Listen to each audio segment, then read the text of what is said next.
Bienvenue dans cette utopie sur un futur que nous espérons meilleur, bien sûr. L'être humain, vous, moi, aimons bien que l'on parle du temps. Est-ce que vous l'avez remarqué déjà?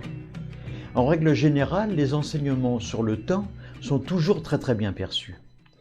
Maître Dogen, lui-même, a écrit un livre, Uji. Uji, c'est un texte qui traite de l'être-temps. En réalité, nous vivons tous dans cette utopie perpétuelle d'un futur meilleur. Alors pourquoi utopie? Eh bien parce que c'est une projection, un souhait, un rêve. C'est un fantasme. Cela n'a pas de réalité, cela n'existe pas. Et pourtant, nous sommes dedans. C'est extraordinaire. Nous sommes bien donc ici dans ce domaine de l'espoir, le domaine d'un futur rêvé.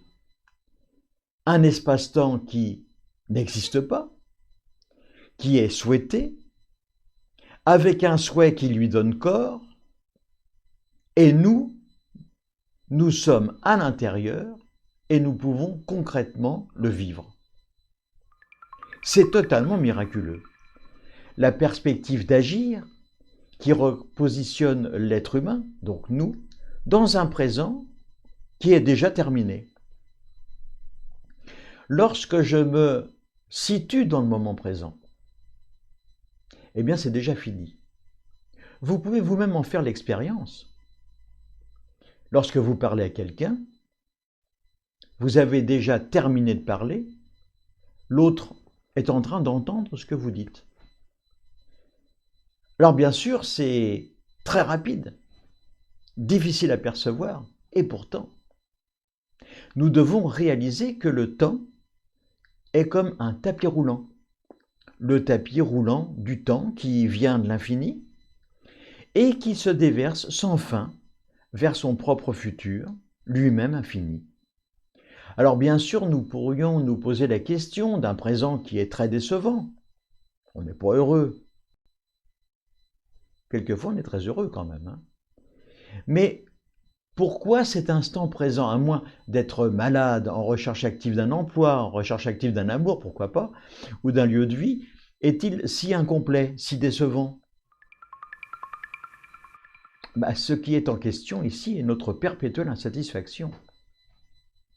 Vous avez remarqué cela? On est tout le temps en recherche d'autre chose. La méditation se propose d'ailleurs de remédier à ce manque. Mais pour ce faire, il faut une détermination sans faille. Il faut pratiquer, beaucoup pratiquer.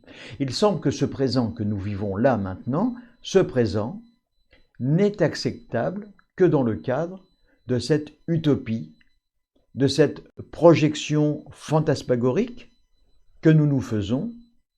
Cette utopie nous présente le futur comme un espace de temps meilleur.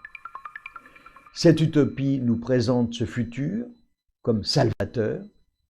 Cette utopie nous présente ce futur plein de promesses.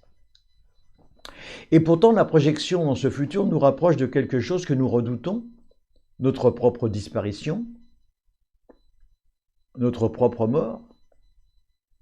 Mais tant que subsiste cette utopie d'éternité, le présent est parfaitement acceptable. Parce que nous occultons l'aspect dérangeant de notre propre finitude. On n'y pense pas. On a l'impression qu'on va vivre éternellement. C'est aussi la raison pour laquelle nous détruisons notre environnement. C'est une perspective d'agissement du fantasme favorable.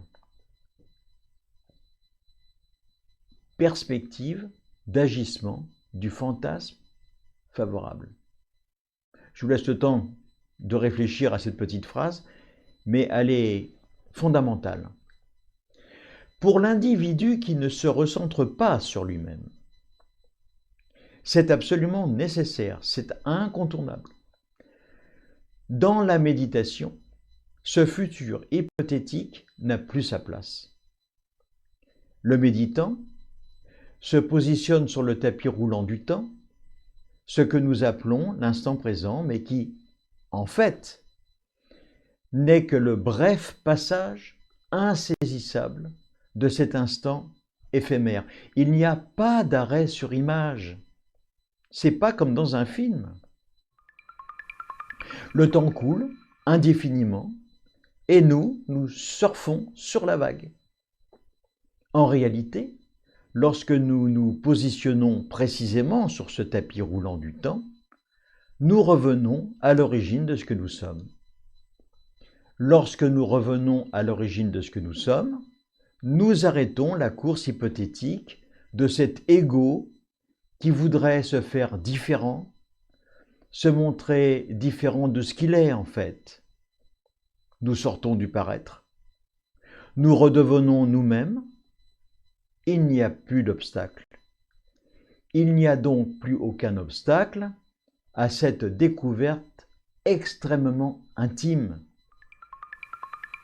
En conclusion, le positionnement dans l'instant présent efface l'angoisse d'un futur inquiétant. C'est lors de la méditation le moment de faire cette expérience unique, ici et maintenant. L'utopie pour un futur meilleur va disparaître. Et n'oubliez pas que c'est dans le présent que sont cachés tous vos secrets. Voilà.